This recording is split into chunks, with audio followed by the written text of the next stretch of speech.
In case you missed it, Melly got blindsided by the feds by making Bortland snitch against him. The news wrote, "A no communication order has been filed in the Melly trial. The order makes Melly and Bortland completely separate. No talking, no lawyer talk, just silence." As the prosecutors are forcing Bortland to snitch by trying Melly and him together next trial. Issue here, and you can try them together. It is to the benefit of the state to try them together. Just more efficient. You don't have to do things again and again. Do it all at once, and also you get a better chance of having them incriminate each other during the trial.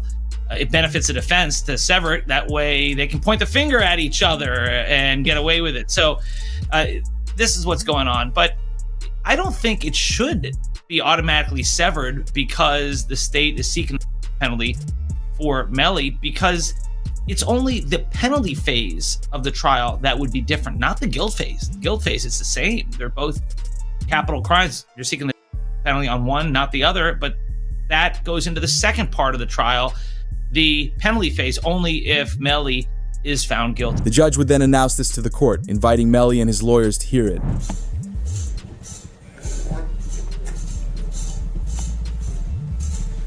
The scariest part is if Bortland knows he didn't commit this serious crime, he won't physically be able to sit there and take life in prison to the chin, making it likely he will point the finger against Melly and snitch on him. However, this came at a convenient time, as the news just wrote. Melly's lawyers submitted their last paperwork for Melly to be released on a bond till trial in September. This time they have full confidence Melly will be released from jail. As Melly's mother gave an update on his bond situation. We just still praying. I know I said I would give, I'll keep everybody updated with what's happening. I know right now we're waiting. So basically the judge is going to do, I guess, a written order. So we're just waiting, and that order can come any minute, or it can come tomorrow. I don't know. So we're just waiting. We're just waiting. So everybody just keep praying, keep having faith. Oh, Tessa, stop. I've been crying too. It's been a long time coming, you know. Because a new bond package was put together for him with it announced, Melly's legal team proposed an unspecified bond that would be paid by his record label, 300 Entertainment. If granted bond, they assured the judge that Melly would be on house arrest, wear an ankle monitor, and hire round-the-clock security to keep tabs on him. The bond package was thought to be so good that a rapper wrote, "That boy Melly coming home, I feel it," as the evidence they have to prove Melly isn't being treated like a human is from his mother explaining what they've been doing to him. When you saw Melly's statement, just saying how he's been hurt, how he's scared for his life, as a mother, how did that make you feel? It's heartbreaking. It made me feel completely helpless. Broward Sheriff's Office definitely needs to be investigated. I mean, they are making up their own rules. We tried to go to court about this situation. The judge really doesn't have any jurisdiction when it comes to the jail, because we actually had a hearing about the mistreatment of him, and the jail they make their own rules. And I don't think that's fair, because I know that they need to answer to someone too. His lawyers even brought up evidence to put reasonable doubt to the feds, as they showed the GPS evidence that proves Melly wasn't in the car when the crime went down. Instead, he was actually sprinting down the street and hiding in a bush. That would be the part where he's saying that someone just shot the car up and was trying to shoot him. So I asked him if he was okay, where he was, and he's like, "There's a car coming behind him, like hiding." He was like, "There's some," yeah, he's like, "Yeah, there's some. I think they're still out here or something." So I'm like, "Are you okay?" He's like, "I'm okay." I said, "Well, where are Sak and Juvy?" And he said, "I don't know if they're in the car. I think they're..." To further back up the claims of a drive-by, his lawyers explained how no firearm was ever found. So the first thing is I didn't have a firearm, so I can't know which firearm I'm going to use in order to replicate any of my tests. So I can't make tests for this determination because I don't know what was used. Okay. However, the prosecutors responded by doing something disturbing. As the chance of Melly being released was getting better, the prosecutors brought in both his best friend Bortland and his ex-girlfriend Mariah, as they're making deals with them to testify against Melly. Mariah was hiding out of the United States for the past 3 years. She was supposed to testify in the first trial but never showed, which is what got her arrested. Mariah Hamilton is spending her first day at the Broward County Jail. She has no arrest record until now. U.S. Border Patrol agents arrested her at Miami International Airport Monday Monday after she arrived on an international flight. Court records show Hamilton was ordered to testify in Demon's first trial in 2023. But the judge made a deal with Mariah as she agreed to show up to testify in the second Melly trial. Mariah was then released from jail and wrote to Facebook, "Thank you to my village. I love y'all so much. God's plan, not mine." As the feds believe a call between Mariah and Melly went down while the crime was going down, which could break the case wide open. But there's also witness tampering charges they've placed on Melly, as they found interesting evidence in Mariah's iCloud account that makes it seem like Melly forced her not to testify in the first trial. Surprisingly, the witness tampering charge carries a life sentence, regardless if Melly took out Sakchaser and Juvy. The state filing 6 new charges against Demons and 2 others who were allegedly involved. The charges include tampering with a witness, directing the activities of a criminal, solicitation or conspiracy to commit tampering, and unlawful use of a two-way communication device. Now, a couple of those charges actually carry a life in prison sentence if there's a conviction. Due to Melly supposedly witnessed tampering with the jail phones, he hasn't been allowed to use a phone for months, as his mother did an interview and spoke about how unfair it is. My son has not been convicted of anything, and even other inmates that have been convicted or anything, they have the right to use a telephone. They have a right to just to be allowed to write letters to their loved ones, to receive their mail. They hold his mail, they don't give it to him. But if the feds are right and have proof Melly tampered on the jail phones that record every call, then that's why they've kept him off them. However, Bortland is another problem for Melly, because Melly's lawyer tried pinning the crime on Bortland in the first trial, and Bortland's furious. Those were his lies. Cortland Henry shows up at Memorial Hospital, Miramar. You don't see him sitting there, but where you will see him sitting is in the driver's seat of a car with 2 bodies, a car riddled with bullets. And when he shows up with a change of clothing, change of shirt, powder residue on his hands, evidencing that he had discharged a firearm.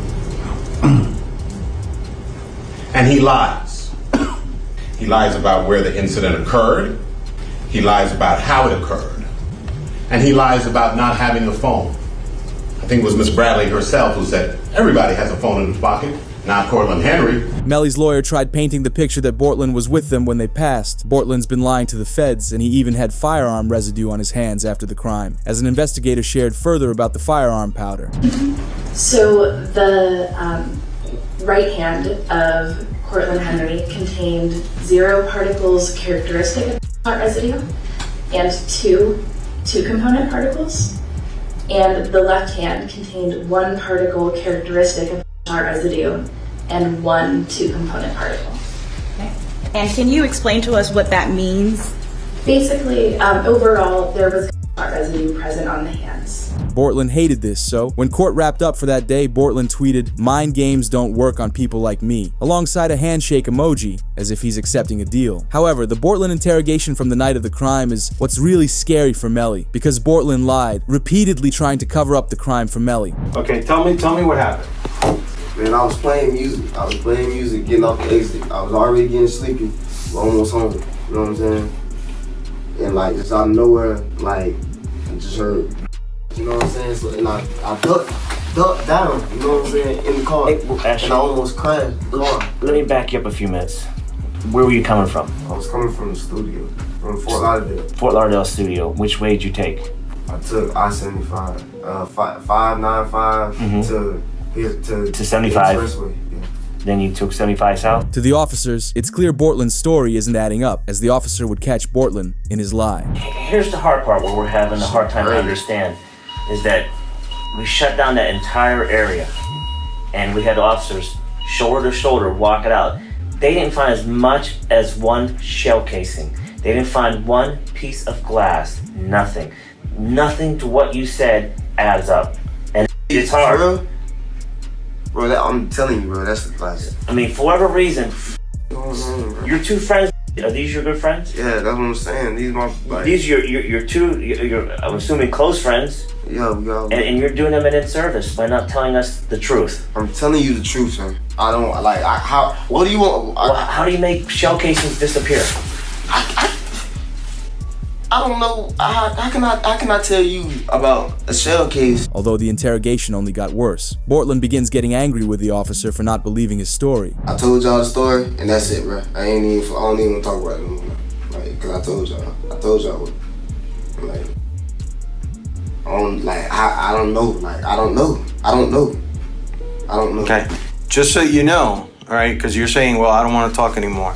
There's going to be a lot more questions. There's, and we're not trying to piss you off. The thing is, we don't know your friends. Yeah. So the reason we have to ask all these questions, because the more we know about your friends, your lifestyle, your friend's lifestyle, your friends, his friends, and the circumstances surrounding today, the more, the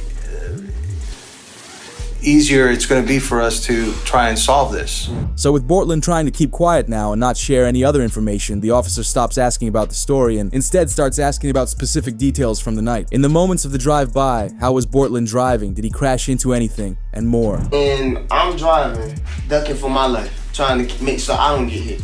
And you telling me, you telling me about shit. I don't know. You know what I'm saying? I'm trying to make sure I don't get hit. I'm driving. I'm trying to make sure I don't get hit. You know what I'm saying? What I'm gonna be worried about? You know what I'm saying? I know it's not for you to worry about. Shit crazy, bro. But if you tell me it happened there's got to be some evidence there. There's going to be broken glass, just like there's broken glass over here when you guys open the doors and stuff like that. Okay, there's going to be broken glass over there when the windows got out. There's going to be casings from the people at your car. Okay, there's going to be evidence over there. Okay, right now there's nothing. I kind of think I know what happened because I got information. But in a weird twist to the interrogation, the officer straight up asked Bortland, if you knew who did this, would you tell me? By just telling me the truth, even if it's something that I don't want to hear, but I respect the truth rather than BS. Okay, and it's a simple question. If you knew who did this, okay, you may or may not know. If you knew who did this, would you tell me? It's either a yes or no question. Answer. Honestly. Yeah, honestly. The truth. You wouldn't? Because I wouldn't want to be a part of that. I wouldn't want to be.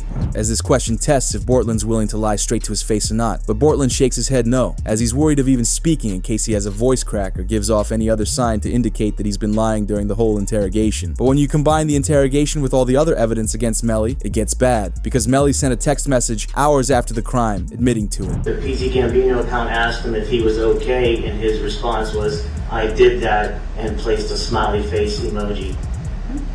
And the next message from 10/26/2018 at 16:02 from Eastern Standard Time. The YNW Melly account says what? After that, SHHHH. Also on his phone was video of Melly and Bortland only hours after the crime, as it looks like they're happy.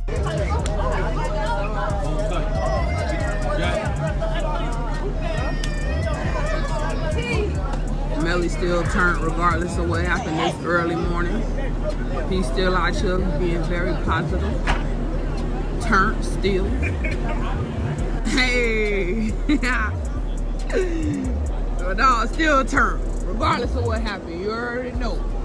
They didn't show one bit of sadness for Sakchaser and Juvy, because Melly didn't feel sadness for them, as he was happy to commit the crime if it meant he got a bigger slice of the pie of YNW revenue, just like this former O-Block member shares. Did Vaughn really tell you that Melly told him that he was two friends?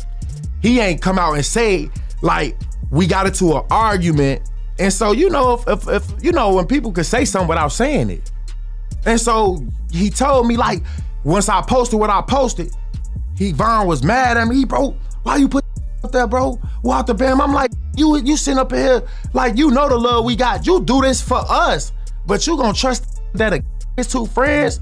And he said, them was trying to extort him. And so I'm like, if they was trying to extort him, then why are you still around him? Melly originally told King Von this back in the day and asked him what to do. As YNW is a registered business where Melly and Bortland performed concerts, sold merchandise, and did promotions for companies to earn money. Sakchaser and Juvy wanted an even 25% split of the money across the 4 members, but did zero work for it. However, the same money in that YNW bank account seems to be running low. It was announced Melly's mom trends after she announces that she started a fans account while he stands trial. This surprised the internet, and we had academics share this. So YNW Melly's mom has announced that she's gonna be starting her own. And I gotta be honest with y'all, man, like, this is perplexing. The reason why it's perplexing is because I can't understand why she's doing this. Your son is fighting for his life. How much, you know, there's certain mothers in hip hop, and you probably could name a few, I won't name all of them, that I feel like their son became stars, but they also wanted to be stars as well. Blueface's mom is one of them. The situation between Melly's mom and Melly, I always thought was interesting, but I never thought she'd be doing this. If you're wondering if she's doing this for money, this can't be a money play. Like, no way, no how. Despite academics claiming it's not for money, fans online disagreed, as this interview with No Jumper 2 years ago shows Melly's mother and brother talking about his money. I would assume But it's still, that he spent a lot of money on lawyers. Like an amount that would probably... That kid spent a lot of money on a lot of things that shouldn't have been spent on. Really? Like what else? And cars, jewelry. And he's not even out to wear the jewelry. I'm like, why are you buying jewelry and you're not here to wear the jewelry? No, definitely lawyers are probably the best thing you can spend That's money what on. bro. But Yeah. he's good with lawyers, bro. Like, money ain't an issue for lawyers. Like, he's fine, but it's just like, there was a lot of stuff that should have went to lawyers that he didn't spend on lawyers. And I'm like, bro. And now it's like, he don't even want to chain no more. Although it's possible his mother just wanted to get her thoughts off the trial, as she's been going through a hard time the last 7 years, as she broke down many times in the first trial, and Melly asked if she was okay.